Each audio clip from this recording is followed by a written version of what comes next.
AP. Tara. Thanks, General Ryder. So back to the drones. Can you unequivocally say that none of the drones that are being spotted are DoD assets or something that's being tested within the Defense Department? Are all of these either civilian or otherwise, but just not Department of Defense drones? You're talking about the drones in New Jersey up and down the... Yes, they are not DoD assets. None of them are? To my knowledge, none of them are. Okay. And are there any sort of experimental programs going on where maybe drones are being tested that... To my knowledge, no. Okay. What about the ones that are flying over military bases at this point? Have there been any possibilities of collecting what sort of information these drones are doing or anything like that? Yeah, again, just to kind of put this into context, and I know that our colleagues at the White House, FAA, DHS, FBI have all made this point. So over 1 million drones registered in the United States, and on any given day, approximately 8,500 drones are in flight. And so the vast majority of these drones are going to probably be recreational or hobbyist. They're going to be commercial drones, used in things like architecture, engineering, farming, or they could be used for law enforcement. Is it possible that some of those drones could be up to malign activity? It's entirely possible, but the vast majority, that is not, the case. And in the case of drones flying near or over U.S. military installations, that in and of itself, just given the volume of drone flights we see on a given day, is not something that's new. We take all of those seriously. We will typically, when we detect them, attempt to classify them and take appropriate measures. Is it possible that some of those are surveilling? Absolutely. But can you make that assumption in every case? Not necessarily. So in each case, commanders have the authority, installation commanders and authorities have the authority to respond appropriately, and will continue to do that. Okay, just one other topic, Ukraine. Did the U.S. have any role at all, either providing intelligence or otherwise, in what looks like a targeted killing of the Russian general? Yeah, I can tell you we were not aware of this operation in advance. We do not support or enable those kinds of activities. Seen the reports. Don't really have any information to provide other than what I've seen in the press, and so I'd have to refer you to the Ukrainians on that. Pat, last year, U.S. Transcom and U.S. Air Mobility Command signed an agreement with a group called the National Aerospace Research and Technology Park. This is in Atlantic County, New Jersey, and the agreement was to create a test and evaluation corridor for UASs, unmanned aerial systems, and advanced air mobility. Is it possible that these drones that are being seen in New Jersey are part of that corridor that was created a year ago to test these kind of drones and unmanned systems? Yeah, and I know you're not going to be surprised by this, but I've had some of your other colleagues reference that press release. I did check with the Joint Staff to see if that was possible, and again received confirmation: no military operations, no military drone or experiment operations in this corridor. Thanks, Pat. Going back to Russia, the general who was assassinated in Moscow, how significant is that? Do you think that's going to change Russia's calculus at all in the war with Ukraine? And what comments do you have on the accusations that he was responsible for the use of chemical weapons in Ukraine? I'd refer you to Russia to talk about the potential impact. Again, I won't speak for Ukraine. Clearly, this is a senior commander within the Russian military overseeing significant capabilities. But again, like I highlighted, we're aware of those reports, looking into them, but that's about all I'm going to have. So, Warren. On drones for a second, what was the thinking behind sending additional detect and track systems to Picatinny Arsenal and Naval Weapons Station Earl? And are there other facilities that might get more of these systems in the future? Yeah, so a couple things. So first of all, again, a lot of focus on this right now for all the obvious reasons, some of which includes those sitting in this room here. And so we're going to take this seriously. And so ensuring that installations, in this case Picatinny, and Earl have the capabilities they need to detect, to identify and track as appropriate in the event there's drone activity near those facilities. To your other question, this is exactly what the counter unmanned systems strategy that DoD put out recently talks about, is looking at what are those priority installations, what are the trends when it comes to unmanned systems or unmanned aerial systems as well, and what does the DoD need to be doing in order to address that issue, particularly when it poses a potential threat to our personnel or installations. The thing is that I think we've all recognized the fact that unmanned systems are here to stay. They're a part of modern warfare, and whether it's here in the homeland or overseas, we want to make sure that we're doing due diligence to protect our forces and protect our equities from a national security standpoint. So, I think you'll see us continuing to look at that, and it's something we're going to continue to take seriously. What systems are being sent and when will they arrive? In addition to some of the capabilities that are already on these installations, these capabilities essentially will enhance space authorities' ability to detect, identify, track UASs. For example, this could include active or passive detection capabilities, plus capabilities like the system known as drone busters, which, as you know, employs non-kinetic means to interrupt drone signals, affect their ability to operate. Right. Kelly. You mentioned that it wasn't all that unusual to see some drones over military bases. You mentioned this is becoming more and more of a common occurrence in the use of drones. But what would constitute it as a threat? What is the benchmark, and have you been communicating with other military installations to be ready for more of these drones, and how to spot if it could be a threat before it might be too late? Yeah. Again, it won't surprise you. This is not a new conversation for us within DoD. I mean, as I highlighted, drones flying, whether here or overseas, is not something new, right? And especially in the United States with 1 million registered drones and 8,500 flying on any given day. Similar to vehicles that may inadvertently approach a base, the same can be true for drones. As to what constitute a threat, that obviously has to be assessed on a case-by-case basis, depending on what the drone is doing, where it's going, and so I'm not going to provide a blanket definition, but again, the idea here is that by providing training, capabilities, resources, commanders are able to assess and make those determinations.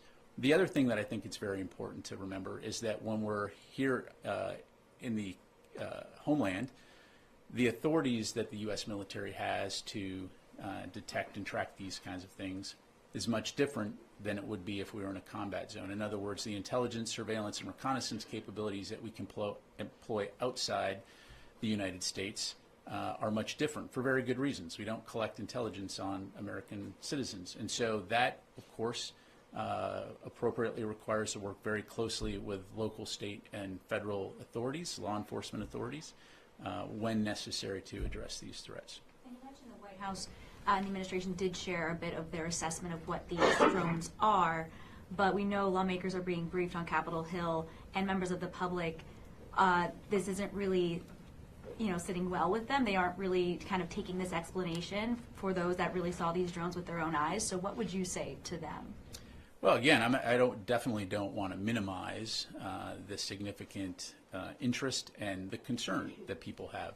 But again, I think in the way that you now have this modern technology and the ability, you could go out of here right after this briefing and go and buy a drone, and you could fly it around your neighborhood, and as long as you're flying it appropriately and not in restricted airspace, there's nothing illegal about flying that drone.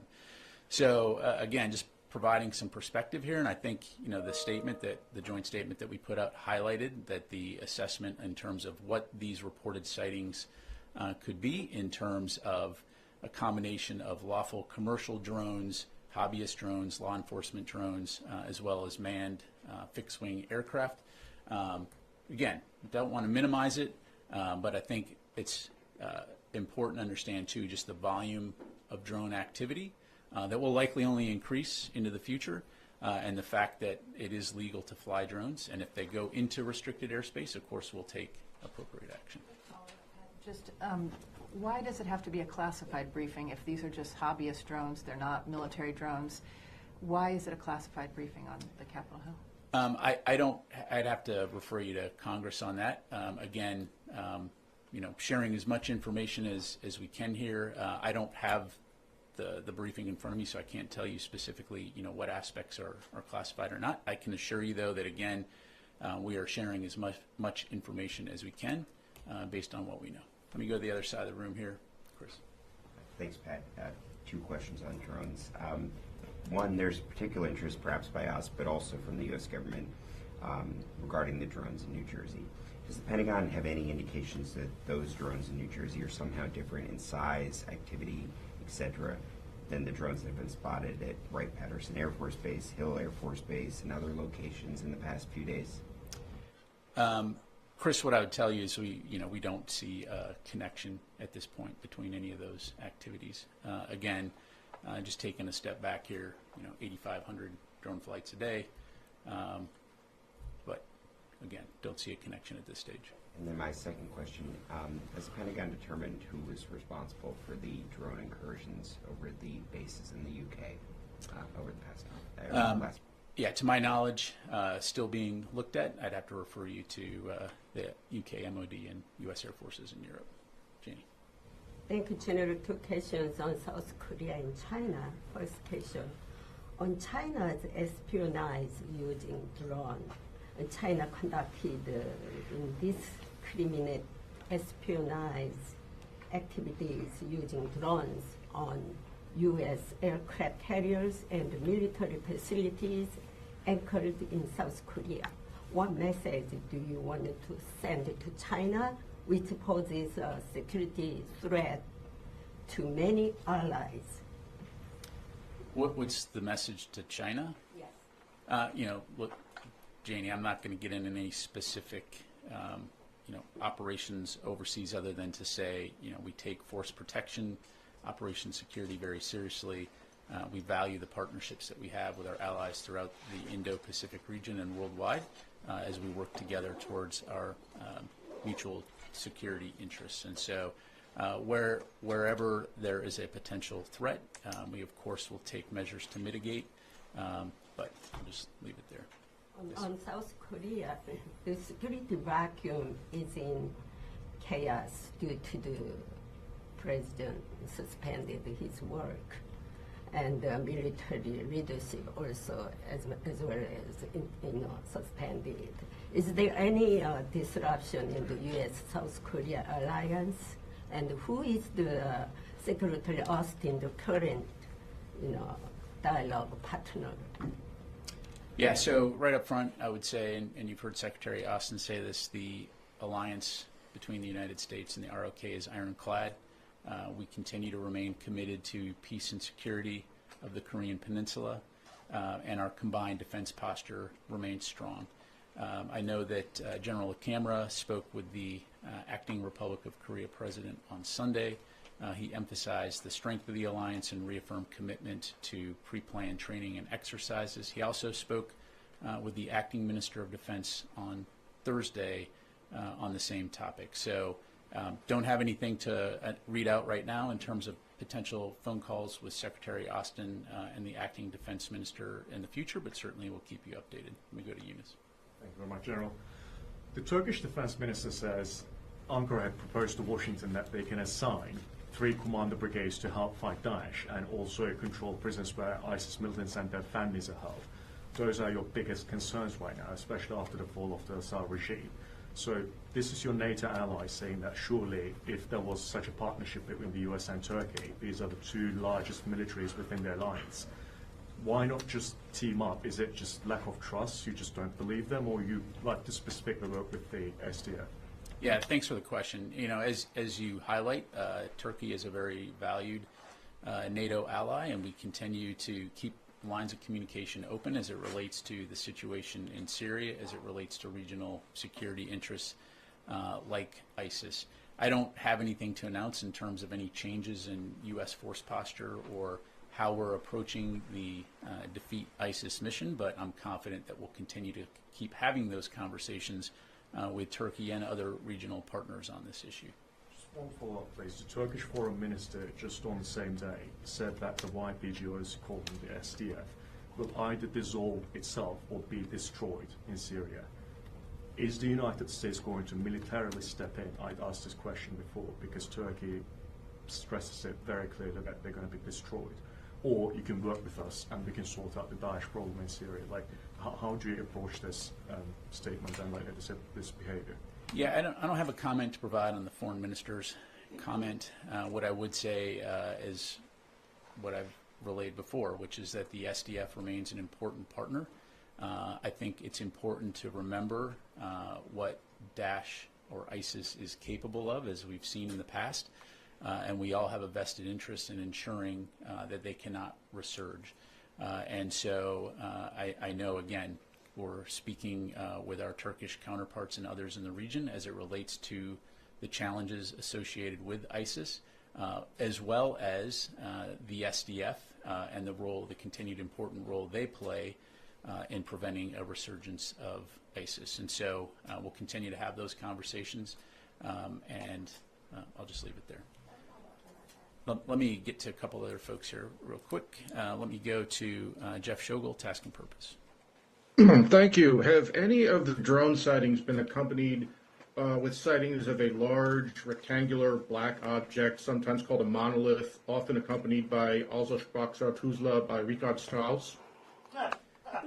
Yeah, thanks, Jeff. I would probably have to think back to the words of a very wise prophet, Obi-Wan Kenobi, who said, "These aren't the drones you're looking for."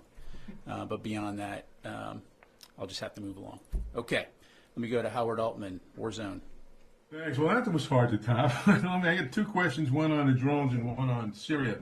I know you told Chris that these are not seeing, you're not seeing any connections, but in terms of visual or sensor data that is of the drones that have been seen over the U.S. bases, both CONUS and no CONUS, what similarities are you seeing in visual and sensor data?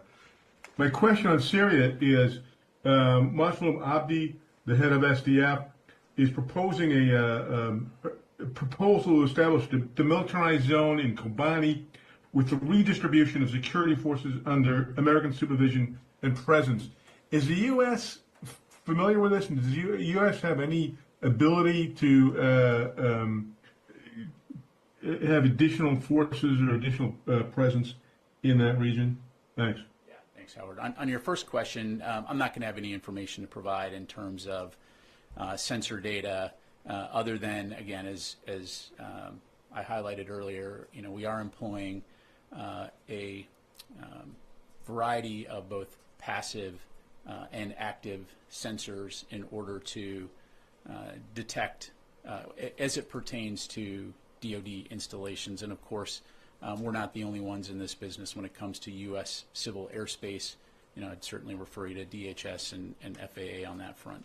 As far as Kobani goes, and the ceasefire discussions between groups that are there and the SDF and others, that's something that we're obviously monitoring closely. As I highlighted to your colleague, I think we all have a vested interest in ensuring that groups in the region capitalize on the situation here to enable the people of Syria to be able to have a better life than they did under the Assad regime. But as it relates to the U.S. force presence in Syria, it is focused on the defeat ISIS mission. And so that continues to be our focus.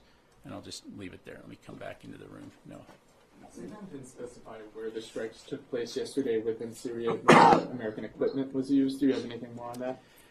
What I can tell you, Noah, is you're talking about the counter-ISIS, defeat ISIS strikes. Yes, those were in the Badia Desert. What I'm tracking is it was 4 separate locations, and CENTCOM assesses that 12 ISIS members were killed. Thank you. John. Thank you, General. North Syria again. We know that you are actively involved in negotiation between the Syrian Free Syrian Army and the SDF, especially in the area of Manbij. But other than that, in the south, in cities like Raqqa and Deir ez-Zor, there are a lot of protests against the SDF, and especially the Arab population in this area. They claim that the SDF was collaborating with the Assad regime, and they see them as complicit, and after the fall of the regime, they want them out of their neighborhood. What do you say about these kind of requests from the local Syrians in those areas, and do you think that will create a possible threat for U.S. forces? Well, you know, as I'm sure you can appreciate, I'm not going to delve into domestic Syrian politics other than to say, again, we recognize the situation right now in Syria is fragile, particularly as it relates to the post-Assad regime. U.S. forces have been working closely with the SDF for years now on the Defeat ISIS mission, and that continues to be our focus. Won't speak for the SDF or what the local population may or may not be saying, other than, again, I think we all have a vested interest in ensuring that ISIS is not allowed to regroup and resurge and return to the kinds of activities that we saw previously. Got time for just a couple more. I have another question. The leadership of the Assad regime, most of them who are criminals involved in slaughtering their own people, and very possibly in the future there will be courts against these names. We know Bashar al-Assad flew right away to Moscow, but rest of his team, do you have any idea how did they get out of the country, or do you follow any intelligence about personalities like Maher Assad, his brother? Yeah, I don't have anything to provide from the podium here. Let me go to Mike. Thank you, General Pat. One question on Syria. Since last week, the Turkish-backed Syrian National Army and militants are amassing around the controlled areas of SDF. Are you engaging with Turkey on this, and do you think a Turkish incursion into northeast of Syria is imminent? Again, I won't speak for Turkey in terms of what they may or may not do. And then, I'm sorry, the first part of your question, negotiating with who? Yeah, the Turkish-backed forces in around Kobani, amassing around Kobani to invade Kobani. Are you engaging with Turkey on this? Again, I think I kind of already addressed this. Broadly speaking, the U.S. is communicating with Turkey about the situation in Syria writ large, and keeping lines of communication as it relates to the post-Assad regime, trying to ensure that the people of Syria are able to experience security and stability. But from a U.S. military standpoint, our focus in Syria continues to be on the enduring defeat of ISIS. Okay, let me get to Jim, and then I'll come to you, and then we'll close it up. Jim. Joe, just to Syria again, given all the unrest, are the and the counter-ISIS mission there, are the U.S. forces able to pursue that mission, and is the force protection measures, given the unrest, adequate for what's happening now? Yes, I mean, that as evidenced by the counter-ISIS strike we took a couple days ago. So, yes, they are able to conduct their mission, and of course, as it has always been, force protection remains a top priority for our forces in Syria. There are no plans to add more forces there? I don't have anything to announce right now in terms of change of force posture. Carl? Thank you. You've made it very clear that we are in Syria, the U.S. is in Syria to counter ISIS. You've said that several times. But our partner in that fight is the SDF, and the commander is now saying that he wants to propose a demilitarized zone because of these tensions with Turkey, and is asking for American supervision and presence. So is the Pentagon willing to consider that proposal to have U.S. boots on the ground in place to help that demilitarized zone? Carla, as I'm sure you can appreciate, I'm not going to make policy from the podium here. Obviously we continue to communicate very closely with the SDF as our defeat ISIS partner, but I'm not going to have any updates in terms of change of mission right now. Last question, Mike. I know you're hoping for a drone question, so let me oblige you. Okay. You say that there are these sightings. Why do most of the sightings seem to be around New Jersey? I mean, it's the Garden State and all, but what is so special about New Jersey that it's getting most of the attention from this? I've never seen drones here. I've never seen them flying around Virginia. And second question, drone-related question. I know we are building on you're developing the military's ability to detect drones. Are you also working on their ability to defeat drones in the air? Yeah, absolutely. To answer your last question, and I would encourage you to go take a look at the counter unmanned strategy that we put out, just last week, that talks about the approach that we're going to take. And that includes the ability to defeat drones both kinetically and non-kinetically. And so, again, looking at places like Ukraine, we've seen the impact that drones can have on the battlefield, and so it's something that the department's taking very seriously. As for your question in terms of the preponderance of sightings, reported sightings in the New Jersey Northeast corridor, I can't answer that question, Mike. Again, personal experience, I have seen drones in D.C. I've seen drones, personal drones flying around. And as I've mentioned from this podium before, one of my close relatives is a private drone operator. And I'm sure some of that person's neighbors have often wondered, what that drone is doing.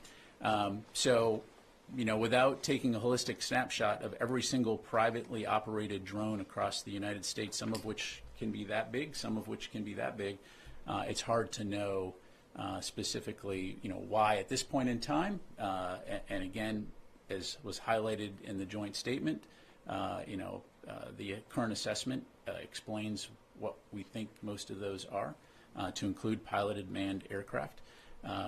The last thing I would say on it, again, completely understand the concerns, completely, will reinforce we're taking this seriously. It's sometimes when you focus on something, suddenly you notice more. And so, there's always the potential that because of the heightened awareness, now we're just more aware of this particular issue. But again, we'll continue to take this very seriously. We'll continue to take appropriate action if and when it's deemed that any of these drones near U.S. military installations pose a threat. But in the meantime, again, I think it's been very clear that we've not identified that any of these reported drone sightings were assessed as anomalous, or that it presented a national security or public safety risk over civilian airspace in New Jersey or other states in the Northeast. All right. This is part of this testing corridor between Dover Air Force Base and Joint Base McGuire. Yes. Thank you. All right. Can I ask you a follow-up? I apologize. Based off his question. Now, you just came in the briefing room, so. Negative. I came in. You flew in on your drone? But thank you. That's okay. Normally my pattern. But you talked about the military bases. Has there been a surge in counter detection equipment that has been sent to military bases? I'm aware that DHS has sent other equipment to the New Jersey area. Is any of that include DoD equipment, or is that strictly all DHS? As I highlighted earlier, for Picatinny, we did send some additional active and passive detection capabilities, as well as some counter-drone capabilities. Those are the only ones, and Earl, those are the only ones I'm tracking right now. But again, if we need to look at other installations, we certainly can, but I don't have anything else to. When you say active and passive, I mean, that is just strictly detection, or is that actually to bring drones down? So active and passive detection, different methods to be able to detect drones using different capabilities, right? So passive measures would essentially be, it just has the ability to receive signals without emitting signals. Whereas active would be like radar. I bounce the signal off and it bounces back, right? And then separate from that would be counter UAS capabilities, things like let me make sure I get the name right here, like drone busters, which essentially emits a signal which is able to interrupt the signal on the drone, which can affect its flight. So that's a methodology that we have that is able to essentially bring drones down non-kinetically should we need to do that. Anything in the DHS equipment similar to this, or is that? I mean, I'd refer you to them, but short answer is yes. Okay. All right. Thanks very much, everybody. Appreciate it.